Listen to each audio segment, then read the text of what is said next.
अन्तिम पटक हजुरआमाले सोध्नु भएको थियो, कहिले आउँछिस् नातिनी? मैले आँसु लुकाउँदै हाँसेर भनेको थिएँ, छिट्टै आउँछु हजुरआमा, समय मिलाएर। तर त्यो अन्तिम शब्द नै अन्तिम रह्यो। त्यसपछि जीवनले फेरि भेट्ने मौका नै दिएन। अन्तिम पटक हातसम्म पनि अधुरो रह्यो।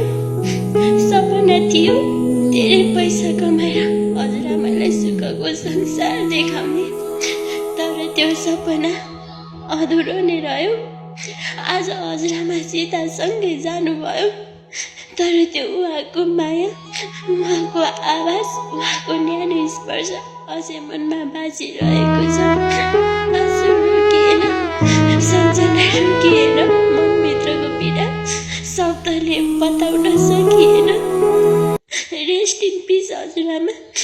हजुर जहाँ भए पनि हजुर सधैँ हाम्रो हृदयमा हुनुहुन्छ।